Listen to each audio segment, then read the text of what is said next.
So a few things just to be aware of inside here. So when you watch this back, because I'm buried 6 feet under, it'll help you out. Wait, aren't you being cremated? Well, it depends. If we don't get this duct clean, maybe. Cause no one can do it like we do it, like we do it, like we do it. Most people don't know that they need to clean out the ductwork between their dryer and the outside wall vent.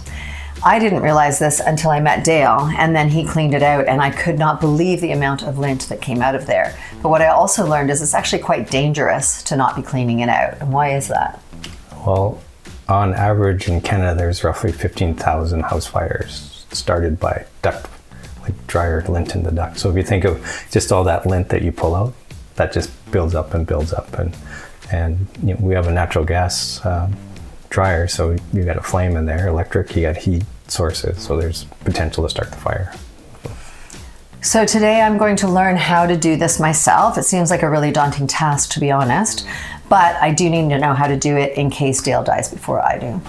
So I want to tell you a few things that were changed down here. So when I'm 6 feet under, you'll have this for posterity's sake as you're watching and crying and missing me as you're cleaning out the dryer vent. So when we put this nice little counter in, I took the opportunity to route a 4-inch solid aluminum duct to the back of the house. The advantage of that is we can actually use this cleaning tool because you know those white accordion type ducts that they have? One, those are bad because they catch all the lint in it. Two, if you tried to clean it with the tool we have, you'd rip it apart, so that's problematic. So this is a nice solid pipe all the way to the dryer. So that helps us keep it clean on a regular basis so the house doesn't burn down, which we all like. So a couple of things is when we're doing the cleaning, we're gonna have the dryer on so the air is pushing things out of the back, so we're not pushing it into the dryer. We're also gonna make sure that the lint filter is clean to start with because it'll probably push some of the lint back in, even though we're trying to get it out, but it's gonna catch it so it doesn't get into the dryer itself. So that's one thing to know. The second thing to know is when I upgraded the fan, because we didn't have a fan down here, I connected it into the very same duct as the dryer.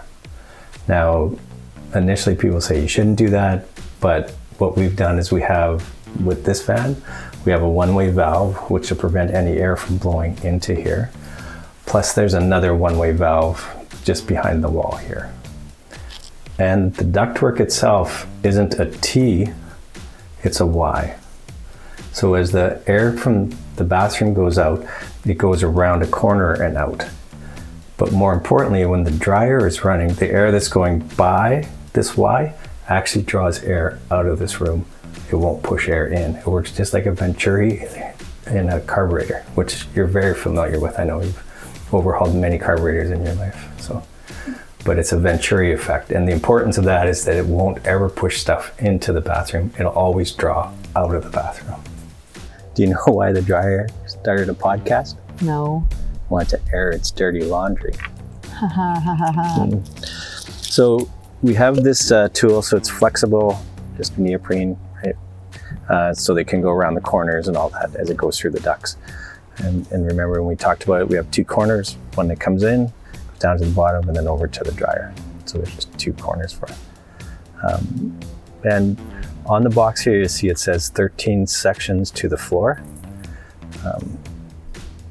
That's where the dryer is. So we need 13 of these pieces. In our house. In our house. Yeah. Right, yeah, for ours. Out of the 13, one of them has to be this. It's the hexagon bit that you see, like your 6-shooter screwdriver and all that, has to be this one. That's what fits inside the drill. So all we do is we just start putting this bad boy together. So it just screws together and we just slowly create a big long piece. Sort of like when we put our tent up. And the last piece is this bad boy. This is what cleans it out. So this is a 4-inch, which is the size of ours. So this kit comes with extra pieces. I think it's 24 in total. We need about half. It also comes with the smaller brush for smaller pipes, like 2-inch. So, but we use the 4-inch on ours. So another thing, and this is really important, is when you're doing it, you're gonna drill in this direction, which is clockwise. The reason that's important is because when this is in there spinning, it's going to tighten. If you do it counterclockwise, it's going to loosen this piece off and leave it in the dryer vent, which is not easy to get out. So clockwise is what you're spinning. Clockwise it is. Clockwise it is. Okay. So this is the fun part. So when you pull this off, you can see how much goop. Whoa. So this is, so we're scheduling once a year. Like we may want to do a little more. Yeah. So we'll take this in the house and we'll wash this in the sink. But you can also see inside. So in here you can see this is all the stuff we're going to be taking out. Yeah, that's a lot of stuff. Well, that's only the first little bit. So we're at the point now where we'll start the dryer.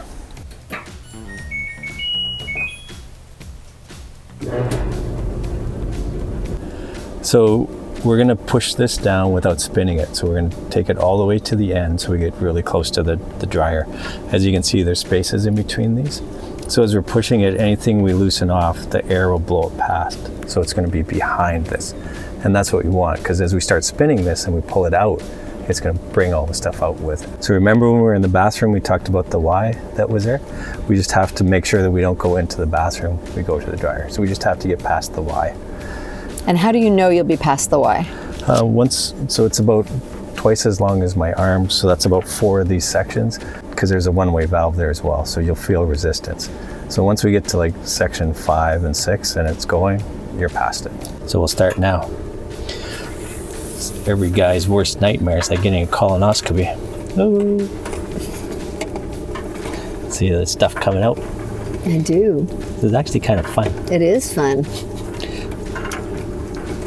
See, so this is good that the stuff is coming out because we know we're not pushing it down into the dryer. And you saw how easy that went, right? Mm-hmm. So now this resistance is the first corner, because we're well in there. So we may have to start, if we can't get it past, we'll get the drill. Oh, there we go. So all I was doing was turning it as we were going. Okay. Right? And we're getting close. How exciting is this? So exciting. These are the things we do like for our date nights. So all I'm doing is sliding it in, and I'm holding the check with my hand and just slowly drilling it. So as I hold this, it tightens it up. Okay, great. So now I'm just going to start drilling, and we're not drilling for oil, so we don't have to go like super fast. All we're doing now is just slowly pulling it. Ooh, that was a lot of stuff. I just want to show how long this is. So Dale's been using the drill, and you can see this is actually quite long, and it's very close to being done. So go ahead, Dale. Nice. Dale's making faces like, ooh, I'm so excited for you. Who doesn't want to clean out a duct? This is really nice and warm, actually. It's I know. Yeah, it's very warm. So we've done it the first time, and now I'm just going to give it a try so I can see if I can feel it, with the resistance, and we'll give that a go, and then I'll get to do the actual pulling it out as well. So that's the first one. Yeah, and you're just slowly turning it as you're going. Oh, turning it. Which direction again? Clockwise. That's counterclockwise. Yeah. Yeah, and it's not just, you're just lightly turning it as it goes. Okay. And why do you turn it? Just so that it can spin past anything that's in there. Oh. Medium speed, and I'm just going to back away. Like about that or faster? Yeah, just walk backwards. Just walking backwards. Oh, you can see all the stuff coming out. Obviously, we're going to need to do some cleanup, but after we do that, what should we be doing next? So we've washed this off, so you'd want to clean it. And you can see this valve closes nice now.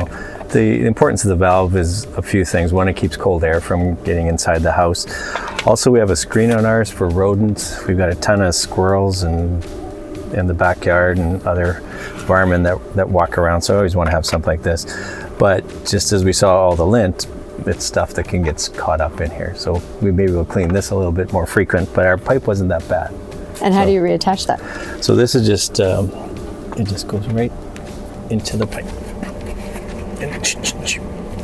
Now we can, this is a pretty good friction fit. We could put the screws back in, but they haven't been in since I put this in. No, Isn't there a history lesson? there always is a history lesson. Do you know the first dryer was actually, the first commercial dryer was a wooden drum with holes drilled in it over a fire that was spun. And oddly enough, it failed when put into mass production because it was a wood barrel over a fire. All right. So let's see what happens here. Tank's excited too, I can Yeah, see. what do you think, Tank? Dun, dun, dun. Look at that. Woo, clean. Lint free. How exciting. So we can go another year without starting the house on fire for that reason. So, Excellent. All right, that was great. I actually really enjoyed that one. yeah, it was fun. It was. See you in a year. Cuz,